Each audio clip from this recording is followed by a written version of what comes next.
guys shooting free throws all summer? Well, it was a problem to start the season. We ironed it out a little bit, but that's really disappointing. You can't have a Division I team go 4 for 13. We had front end of 1-1. I told them on October 1, and I've told them 20 times since then, there's nothing more disappointing than to play hard and lose a game at the line. And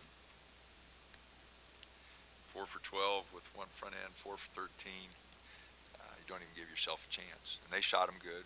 And the funny thing is they have shot them well lately, but before that they were shooting them poorly.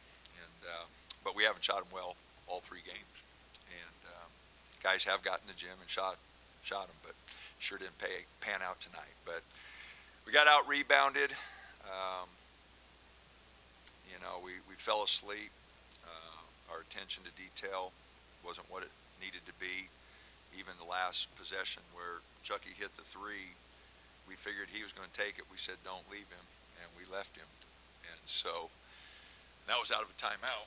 So that's really disappointing when we can tell him exactly who we want to guard, and we leave him. So had a lot of easy looks inside. They didn't have shot blockers, and we were adjusting shots. Again, we didn't get it done.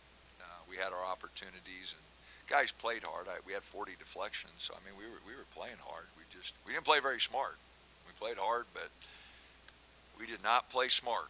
So they found a way to make some plays at critical times, hit a couple threes down the stretch, and we had turnovers and a couple bad shots. Go ahead, 3 by Hepburn. Why go to zone there? And was there any thought of, at minimum, just fouling because of the foul situation that you found yourselves in? Well, they would have, they would have had reset the clock. I mean, so we would have gave it to them again. But no, we worked on that zone, and we knew who was going to shoot it. We knew they'd have a play with 13, so we just changed it up there. Wanted to give it a different look. It didn't work, obviously, but again, we knew who was going to shoot it, and we didn't execute it. What's the mood like in the locker room right now with the players? Oh, they're disappointed. They know they had an opportunity, and we didn't get it done. Still feel this opportunity to play these 3 games still feel like a net positive? Oh, you never feel that way right after a loss. But yeah, no, we played hard. We did some good things. It's just a real disappointing way to lose when you don't execute down the stretch. You don't hit free throws. We had an 8-point lead with 10 minutes to go. Took a couple really questionable shots there. Had a couple bad turnovers. So very disappointing there. In your tenure, you've never had a 3-game stretch of holding teams to 33% or less in 3 straight games. You've had close, 4 out of 5, those sorts of things. But I realize this isn't Ken Palm's murderer's row, but nevertheless, without 3 starters and arguably your best interior defender and one of your better ball-handling perimeter defenders, how did this team just come together to do this defensively? Well, I thought Waldo did a really good job, setting the tone. We had some deflections. The guys did play hard. We played hard. We didn't play smart. If you do the 2 things, it's really good. But we played really hard. We did some good things. We contested shots. Again, we just had some breakdowns. There was a transition layup, and then Luke lost a guy for a wide open 3. Really changed the complexion of the game. So, no, like I said, we played hard. I've got no problem with their effort. 40 deflections. I am disappointed we got out rebounded. They set a tone. We were on defense a couple times, with long possessions where we had opportunities to get the ball and go, and we just didn't get out in transition. So, no, again, the effort was there. We just didn't play smart. About kind of evaluating that kind of feeling result as a coach, because at the end of last year it was you were saying that you didn't have to chase any of the guys out of the gym at the end of the year, and it doesn't seem like that was quite the issue this year. You just said the guys played hard all the time, but like when you go about evaluating yourself and kind of progressing out of this, when it's like attention to detail evaluate all the guys individually. You know, we can have guys that want to be here. You know, we got to make some changes. We're not good enough. You know, either we're not coaching good enough, players aren't good enough, we're just not good enough.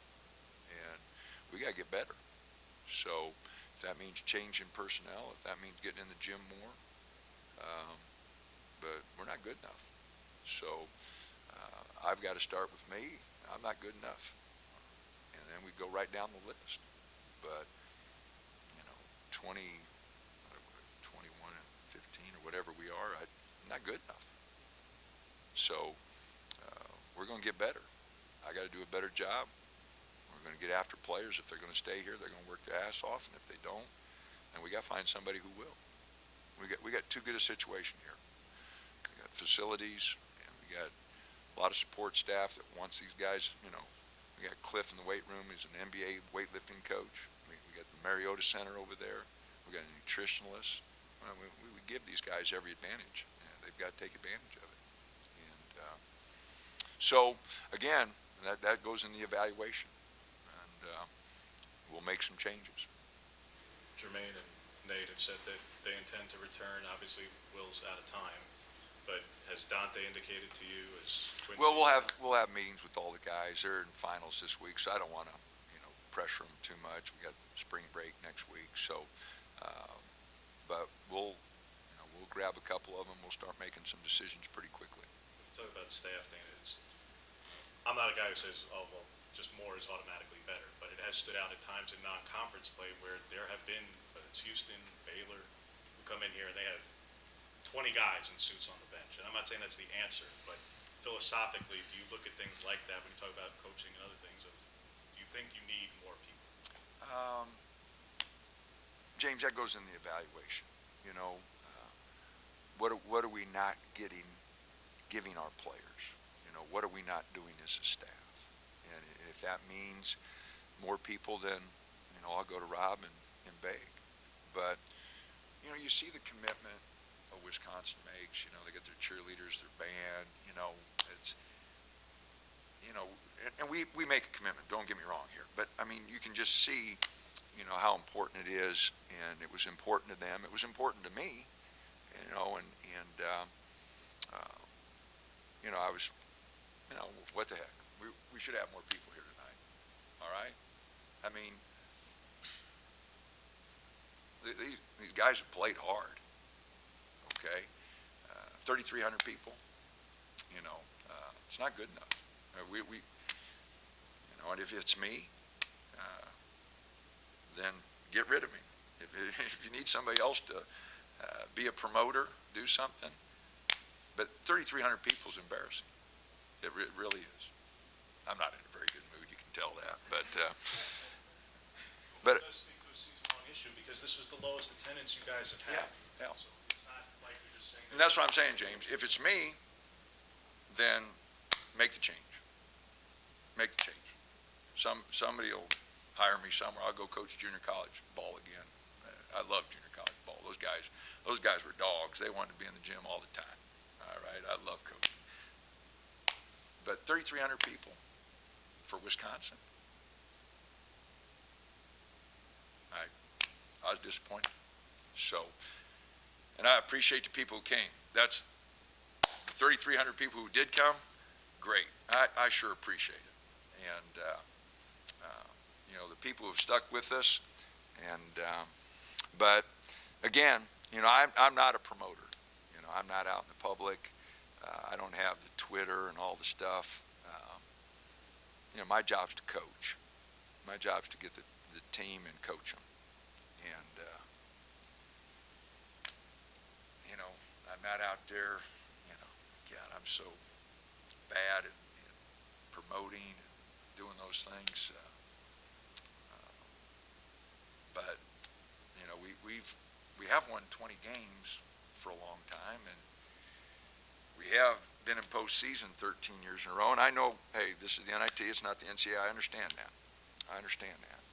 But our guys work hard, and just a little disappointed. But they're disappointed in us. We didn't win, and so it works both ways. We didn't win enough games, so I understand the fans' disappointment, Um, but again, uh, you know, I want guys that want to be here and staff that wants to be here. I want to be here, but I want our fans to want to be here too. And you know, I watched Wisconsin play the other day against Liberty, and you know, I think they had 10,000 people there. You know, and we had recruits here tonight. We had recruits watching on TV. You know, are we sending the right message? So we got to get better. Our team's got to get better. We just got to do a better job. Our program's got to be better. Last question on all those to tie it together, because I realize you can't talk about certain things recruiting, Dana, so I'm going to try to ask this delicately. What is your outlook when there is a prospective recruit out there who could add a level of spectacle to the proceedings, and how you would go about that situation that could put fans in the seats that may or may not help you win basketball? We don't recruit to put fans in the seat. We recruit to win basketball games. We recruit to get guys here who want to compete and want to. Okay, we had great crowds when Dylan Brooks, who was number 150, and Jordan Bell was 99, and Chris Boucher was on nobody's list. You know, Peyton was maybe our highest rated guy at 56. Those guys just played hard, and we won. And so we're going to get winners. We're going to get competitors.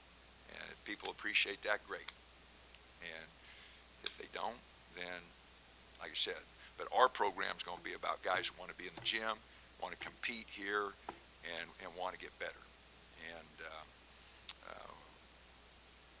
we're going to recruit guys that want to compete. And if winning's not enough, then, like I said, we need to go a different direction. All right? And is there with this program of wanting to compete, wanting to work hard? Not like we need to be. All right? We had 5 Sweet 16s, 2 Elite, 8s, Final Four. And, we haven't won the league for 2 years. We went to 2 NITs. We won the league in 20 and 21. And, went to a Sweet 16 in 19, went to a Sweet 16 in 21. We're close, but, the difference, the difference tonight, all right? It's not like it's a mild difference. The difference is right there. I tell our guys all the time, 1 or 2 possessions, 1 or 2 rebounds, 1 or 2 free throws, 1 or 2 possessions decide a lot of games. You look at Wisconsin's, they've had, 20 games now, have gone down to 1 or 2 possessions. Now they're 13 and 7 in those games. Go 7 and 13, you're not even, okay? So it's a fine line. And that confidence that you get from being in the gym all the time, confidence that you get from shooting threes all the time, confidence that, I've been fortunate. I've had guys that they wanted to be in there, and that confidence grows. And we've had guys that go in with both feet, and that confidence grows, and they're really good.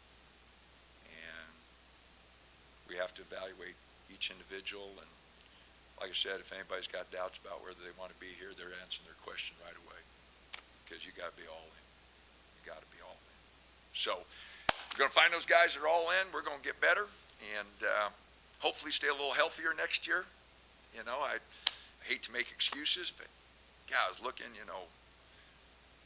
Wisconsin hadn't missed nearly as many games as we, 60-some games from guys who play. And it's hard to get a little rotation there, but that's an excuse. You build a team on 12 guys, and you make it work, and we didn't make it work. So, again, guys, sorry I went into my rant there. That's not what I anticipated doing, but you guys egged me on, and I got going. So try to be nice when you write your articles and do your stuff, all right? Thanks, guys.